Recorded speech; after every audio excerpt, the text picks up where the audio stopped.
What's going on, guys? Welcome back to the channel.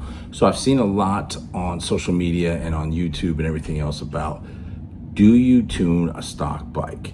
Now, I was kind of curious myself as a new rider. I wanted to see if that would do anything with the bike. So I went out, got with Fuel Moto and kind of looked and seen what they did and kind of checked them out. They looked like the best company to do this with, but I bought a DynoJet Power Vision 4 from them.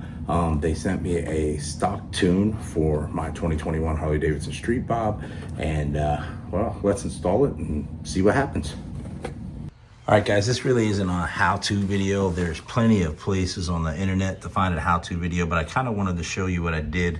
If you take that off, it just connects into the diagnostic, and then this is the cord running up through here, and I ran it up here, zip tied it up here, and this is the actual device right here. Okay, now why I put it on my bike is it does say that it has an auto tune, but I have narrow sensors in mine. I don't have wide sensors in mine, so I don't think it's really gonna work. I think you have to have wide sensors to really have the auto tune, but I wanted to see what it would do, so I'll do that on a later video. All right, guys, I put the PV4 in. The throttle is much more responsive with that stock tune, and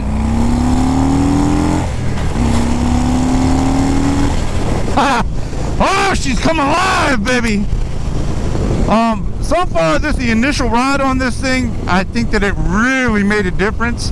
I don't think it really gave it that much more power, but the way that it makes the throttle smoother and more responsive, I think is well worth the money I spent on it.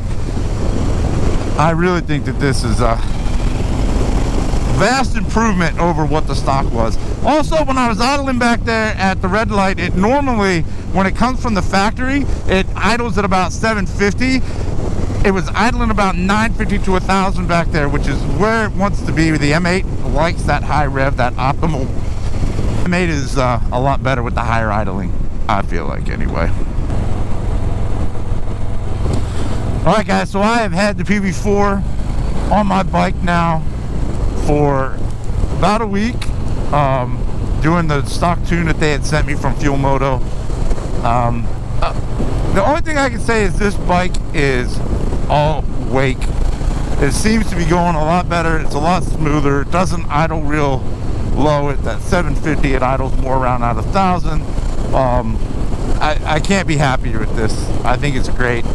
For me personally, it was a great idea to put the stock tune on it.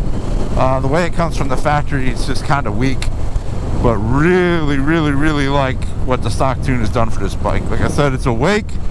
The throttle is way more responsive. Just a great bike. All right, so just to summarize this real quick, I really thought the tune that I got from Fuel Moto really helped this bike. It made it come alive. It made the throttle a lot more smooth. It made everything about the bike seem a lot more smooth. It felt like it had more power. I think that's just the way that the power is delivered now. I think you're getting the full effect of the 114. I loved it. I thought it was great. I would do it again. Now, I am not a professional, so I'm not telling you to do it. In 2 weeks, my bike could blow up. I don't know. Do your research, do your homework, make your own decision. I'm not gonna be responsible for that. But for my bike, I liked it, I enjoyed it, and I'm glad that I did it. All right, guys, thank you very much for watching this video. Ride till you fly.